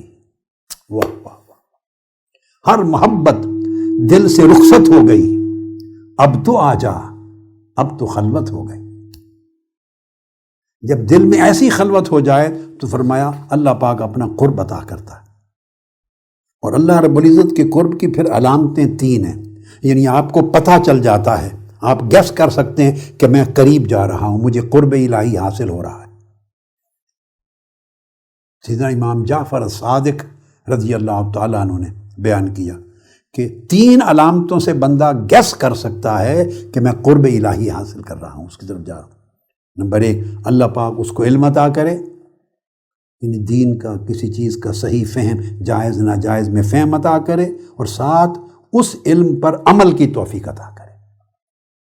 اگر علم ہو اور عمل کی توفیق نہ ہو تو سمجھے دوری ہے. علم ہو اور اس پر عمل نہ ہو، علم تو بس قصے کہانیاں ہیں، یا قلم ہے یا زبان ہے، جیسی چاہیں خوبصورت چلا دیں، قلم کو چلا لیں، زبان کو چلا لیں، اٹس نتھنگ. اگر وہ علم عمل کی شکل میں نہیں ڈھلتا زندگی میں تو پھر دوری ہے. اور اگر علم سارا جو آپ جانتے ہیں وہی آپ کی زندگی میں عمل بن جائے تو سمجھیں قرب کا راستہ کھل گیا. پہلی علامت. پھر نمبر 2، جب عمل شروع ہو جائے زندگی میں تو پھر بندہ دیکھے کہ اس میں اخلاص کتنا ہے، نیت اس عمل میں کتنی خالص ہے. اگر نیت میں وہ اخلاص نہیں، غیر چیزوں کا ملاوٹ ہے، آمیزش ہے، دنیا کی، نفس کی اور خیالات کی، تو پھر بندہ دور ہے، قریب نہیں. اور تیسرا، جب عمل میں اخلاص مل جائے تو پھر اس کو قائم رکھنے کے لیے ہمیشہ صالحین کی صحبت رکھے. اور صالحین نام و نمود سے، وضاقتہ اور لباس سے نہیں ہوتے. صالحین تو اپنے عمل سے، اپنے حال سے، اپنی طہارت سے، اپنے تقوی سے، پرہیزگاری سے، اخلاق سے، ظاہر و باطن کی اچھائیوں سے ہوتے ہیں. تو اگر صالحین کے ساتھ قائم رہو تو ان کا دل میں احترام رہے. صالحین کا احترام اللہ کے ادب کو قریب کرتا ہے. اب میں علامات کی طرف آ رہا ہوں بات کو ختم کرنے کے لیے. حضرت رابعہ بصری رضی اللہ تعالی عنہا، ان سے پوچھا گیا کہ اللہ کا قرب کیسے پایا آپ نے، اللہ کا قرب کیسے نصیب ہوا؟ وہ فرماتی ہیں کہ 10 سال تک میں اللہ کے خوف سے روئی، اللہ کے خوف سے، اس کی ناراضگی کے ڈر سے، اس کے عذاب کے ڈر سے 10 سال روئی اس کے خوف سے. پھر جب خوف کا رونا ختم کیا 10 سال کے بعد تو اگلے 10 سال اس کی رحمت کی امید پر روئی کہ واہ واہ واہ، اس نے مجھے بخش دیا، مغفرت کر دی. یا بخش دے گا، مغفرت کر دے گا، معاف فرما دے گا میرا مولا، عذاب ختم کر دے گا. یہ جو امید تھی، رجا، 10 سال اس امید کے ساتھ روئی، تعلق جوڑے رکھا. پہلے 10 سال خوف کا تعلق جوڑا، روتی رہی. اگلے 10 سال امید کا تعلق جوڑا، روتی رہی. جب وہ بھی 10 سال پورے کیے تو پھر اگلے 10 سال یعنی 30 سال بن گئے. اگلے 10 سال اس سے ملاقات کے شوق میں روئی. ہائے ہائے، کب ملاقات ہوگی، کیسے ملاقات ہوگی، اس ملاقات کا حال کیا ہوگا، میرے مولا کب ملاقات ہوگی. 10 سال اس کی ملاقات کے شوق میں روئی. جب 30 سال اس طرح ختم کیے تو مجھے اس نے قرب عطا کر دیا، اس سے قرب نصیب ہو گیا. حضرت مالک بن دینار اپنے نفس کو خطاب کرتے ہیں، میرے نفس، کیا تو چاہتا ہے کہ اللہ کا پڑوسی بن جائے، چاہتا ہے کہ اللہ کے قریب ہو جائے، اللہ تجھے اپنی قربت سے نوازے؟ اور تو چاہتا ہے کہ اللہ تجھے اپنا دیدار عطا کر دے۔ اپنے نفس کو مخاطب ہوتے اور پھر کہتے ہاں اگر اللہ کا قرب اور دیدار چاہتے ہو تو مجھے بتاؤ اس اللہ کے قرب کی خاطر کون سی خواہش ہے اپنے نفس کی جو تم نے چھوڑ دی ہے، اس کے قرب کے لیے کون سی شہوت اور خواہش جو تم نے ترک کر دی ہے، اور کتنی دوریاں تم نے قائم کر رکھی ہیں اللہ سے، کون سی ایک دوری ہے جس کو تم نے قربت میں بدل دیا ہے۔ قربت میں کون سا اللہ کا ولی ہے جس سے تو نے اللہ کے لیے پیار کیا ہے، اور کون سا اللہ کا دشمن ہے جس کے ساتھ تم نے اللہ کے لیے دشمنی کی ہے، کون سا غصہ ہے جو تم اللہ کے لیے پی گئے ہو، ضبط کر گئے ہو، کون سی معافی ہے جو تم نے کسی کو اللہ کے لیے دے دی ہے۔ یہ سارا کہتے کہتے پھر ان پر غشی ہو جاتی اور بے ہوش ہو جاتے۔ حضرت مالک بن دینار، لوگوں جو مقرب ہوئے، جنہوں نے قرب پایا، اس طرح پایا، ایسے حالات اور احوال کے ساتھ پایا۔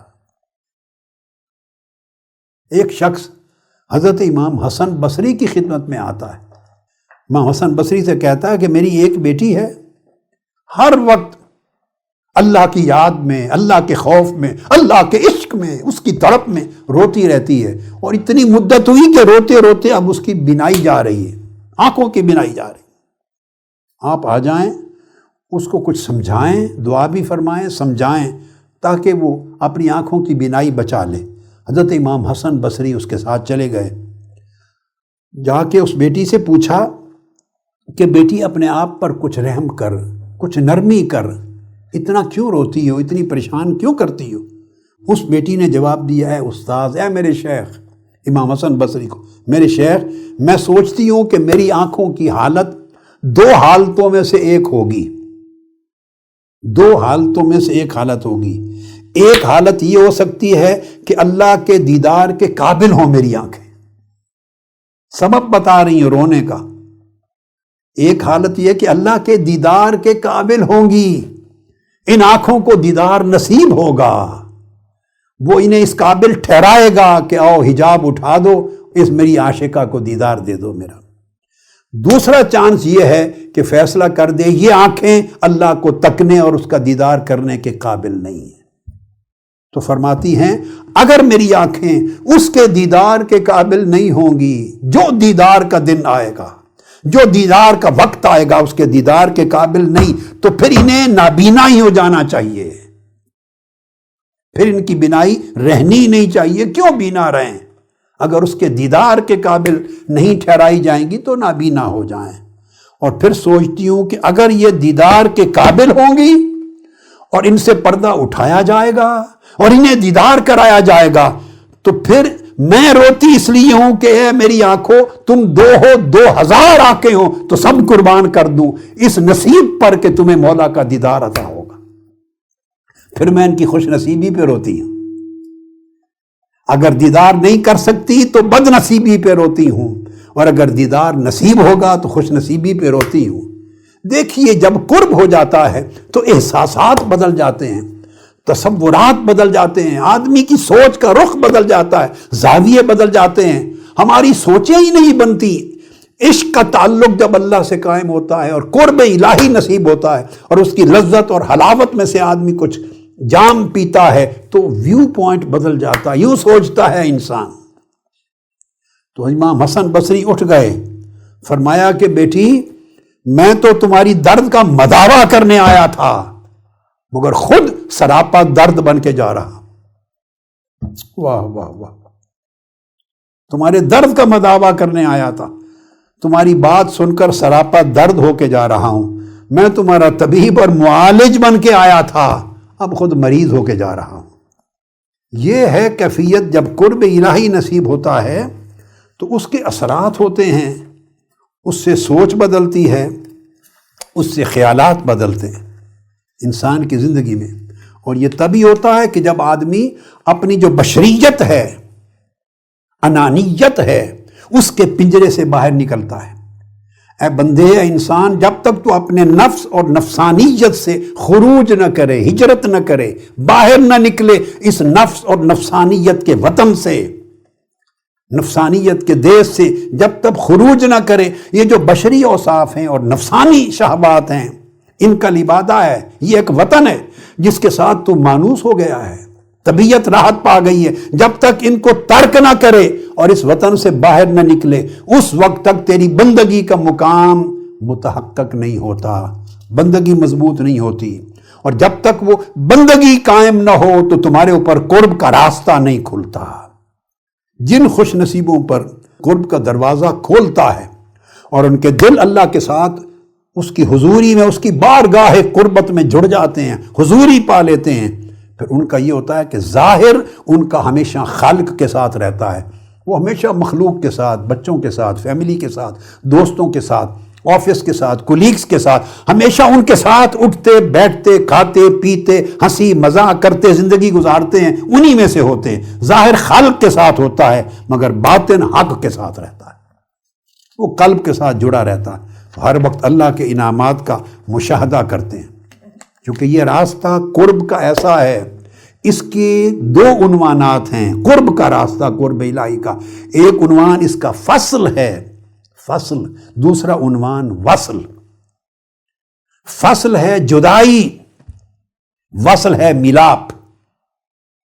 تو فصل یہ ہے کہ ہر غیر سے دل کو جدائی مل جائے، دل ہر غیر سے جدا ہو جائے، جو اللہ سے دور کرنے والی شے تھی، جس نے اللہ کا قرب چھینا تھا، جس نے اللہ اور اے بندے تیرے درمیان پردے حائل کیے تھے، اس سے فصل کر، یعنی اس سے کٹ جا، جدا ہو جا۔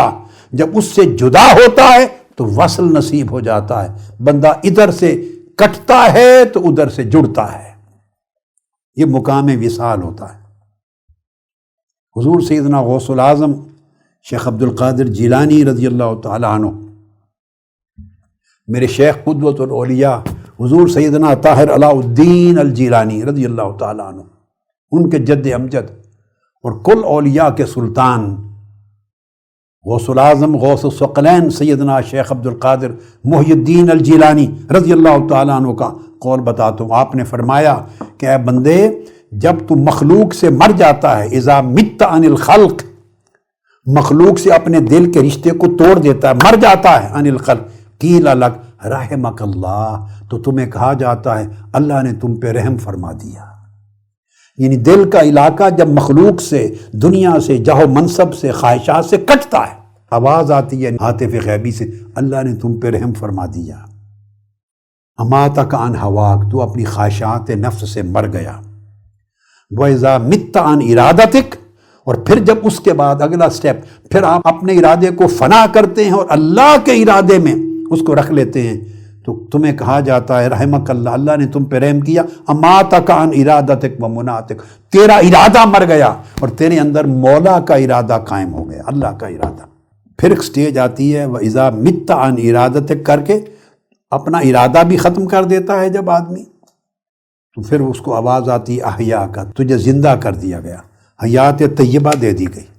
جب آدمی کو یہ زندگی ملتی ہے کہ بندہ اللہ کے ارادے سے زندہ ہو، تو یہ وہ کیفیت ہے جس پہ حضرت بایزید بستامی رضی اللہ تعالیٰ عنہ کے ایک شاگرد کو، اولیاء میں سے ایک ولی کو، اللہ رب العزت کی زیارت ہوئی خواب میں۔ اللہ پاک نے فرمایا خواب میں اس ولی اللہ کو کہ تم سارے لوگ مجھ سے کچھ نہ کچھ مانگتے ہو، سارے لوگ مجھ سے کچھ نہ کچھ مانگتے ہو، سوائے ابو یزید کے، با یزید بستامی، وہ مجھ سے کچھ نہیں مانگتا سوائے میرے، وہ جب بھی مانگتا ہے مجھ سے مجھ ہی کو مانگتا ہے۔ یعنی علائے کہ دنیا سے دل کو اتنا کاٹ لیا ہے کہ اسے میرے سوا کسی اور چیز کی طلب اور تڑپ ہی نہیں۔ اور پھر ایک ایسے مقام پر عالم رؤیا میں، عالم کشف میں، اللہ رب العزت نے حضرت بایزید بستامی سے کہا، ان سے کہا اے بایزید بستامی، ما ترید، مانگ، کیا مانگتا ہے، کیا مانگتا ہے؟ حضرت بایزید بستامی نے کہا اللہم انی ارید ان لا ارید الا ما ترید۔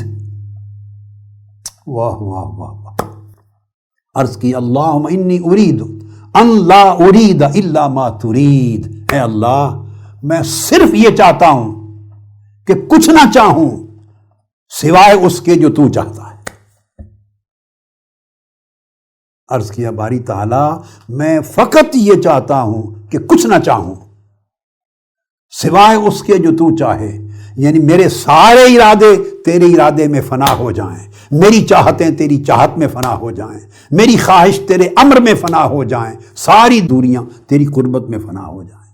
یہ ہے قرب الہی اور اس کے اثرات۔ ختم کرتے ہوئے مختصراً میں 10 چیزیں بتا دوں کہ قرب کو پھر کلوز کر رہا ہوں کہ علامتیں کیا ہیں قرب کی۔ اگر دیکھنا ہو کہ یہ شخص مقرب ہے، اس کے دل کو اللہ کا قرب نصیب ہو گیا ہے، اس کا دل حضور الہ میں اللہ کی بارگاہ ہے، قربت میں رہتا ہے، یہ دیکھنا ہو تو اس کی 10 ظاہری زندگی میں، عمل میں، اخلاق میں 10 چیزیں نظر آنی چاہیے۔ بس یہ ایک پیمانہ دے رہا ہوں۔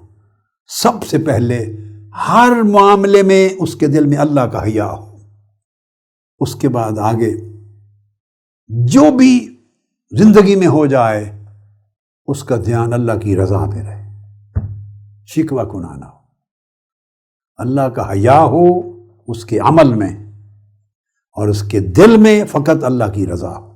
تیسرا، مخلوق کے لیے سلامت الصدر، اس کے دل میں کامل سلامتی ہو، مخلوق کے لیے کامل سلامتی ہو، کسی کے لیے کوئی غل، کوئی حقد، کوئی حسد، کوئی ملاوٹ، کوئی تنگی، کوئی غصہ، کوئی ناراضگی، کوئی مقابلہ، کوئی انتقام، کوئی نفرت، کوئی بغض، کوئی کینہ، کچھ نہ ہو، دل کھلا ہو اور سلامت ہو ہر ایک کے لیے۔ اور وہ اسی کا ہوتا ہے جو کسی کی برائی اس کی آنکھ نہیں دیکھتی، صرف دیکھتی ہے تو اچھائی دیکھتی، سلامت الصدر۔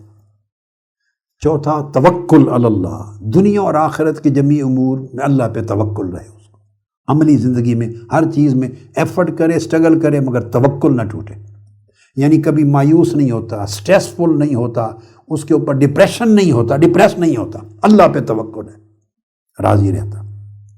اس کے بعد نیکسٹ 5ویں، تمام اللہ کی مخلوق کے خیر خواہ ہو، النصیحۃ لعباد اللہ، کل خیر خواہی ہو، جس کے لیے دیکھو اس کو اس کے دل میں خیر خواہی پاؤ، ہر ایک کا خیر خواہ ہو، ہر ایک کی بھلائی چاہے، ہر ایک کی اچھائی چاہے، ہر ایک کو آباد دیکھ کر خوش ہو، ہر ایک کو شاداب دیکھ کر خوش، ہر ایک کو ترقی پاتا دیکھ کر خوش ہو، اس کے مقابلے میں نہ لگ جائے، دل میں تنگی نہ آئے، ہر ایک کی خیر خواہی ہو، اچھے برے کی۔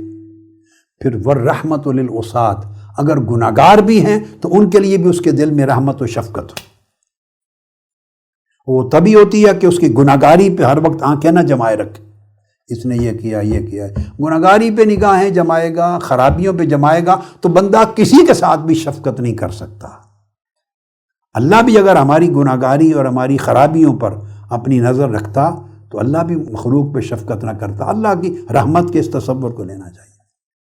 اس کے بعد اصلاح ذات البین، بھائیوں کے، لوگوں کے درمیان، فیملیز میں جتنے لوگ ہیں ان کے درمیان باہمی رشتوں کو بہتر کریں، یعنی وہ شخص ایسا جس کو اللہ کا قرب نصیب ہو جاتا ہے وہ کبھی پھر بگاڑ پیدا نہیں کرتا، لوگوں کے درمیان دوریاں پیدا کرنے کا باعث نہیں بنتا، انہیں الجھاتا نہیں، مشکلات میں نہیں پھنساتا، ان کو ایک دوسرے سے خفا نہیں کرتا، بلکہ ان کے درمیان رشتوں کو استوار کرتا ہے، اچھا کرتا ہے، جوڑتا ہے، محبتیں قائم کرتا ہے۔ پھر اس کے بعد پوری امت کی بہتری کے لیے اور کمزوروں، فقراء، مساکین، اپنے پرائے، ہر ایک کی اصلاح کی فکر کرتا ہے، ایک درد ہوتا ہے پوری امت کا۔ یہ 8 ہو گئے۔ اور اگر فساد ہو امت میں، معاشرے میں، لوگوں میں، تو اس کا دکھ اور درد فیل کرتا ہے اپنے اندر، کہ ہر وقت ہر حال میں اللہ سے حسن ظن رکھتا ہے، اچھا خیال کرتا ہے اللہ پاک کے ساتھ۔ یہ ظاہر میں دیکھنے کے لیے علامتیں ہیں، ظاہر میں دیکھنے کی علامتیں ہیں۔ یہ علامتیں ظاہر میں نظر آئیں یا بندہ خود اپنے اندر فیل کرے تو وہ اندازہ کر لے کہ اللہ پاک نے اس کو دوری کے عذاب سے اور سزا سے بچا لیا ہے اور قربت کی طرف اللہ پاک نے اس کا سفر شروع کروا دیا۔ سو یہ قرب الہی کا وہ مضمون ہے جسے اللہ رب العزت توفیق دے آج کی رات کہ ہم اس کو اپنا سکیں، اپنی زندگی میں قرب الہی کی لذت پائیں ہمارے دل اللہ کی قربت کے چشموں کے فیض پائیں، اس سے سیراب ہوں، اور دوریاں ختم ہوں اور زندگی کے حجاب ختم ہوں۔ جنہوں نے اللہ رب العزت سے ہمیں دور کر رکھا ہے وہ حجابات ختم ہو جائیں۔ اللہ رب العزت ہمارے حال پہ کرم فرمائے اور ہمیں زندہ دل بنائے اور ہمارے دلوں کو کامل صحت اور سلامتی عطا کرے۔ وما علینا الا البلاغ، والسلام علیکم ورحمۃ اللہ وبرکاتہ۔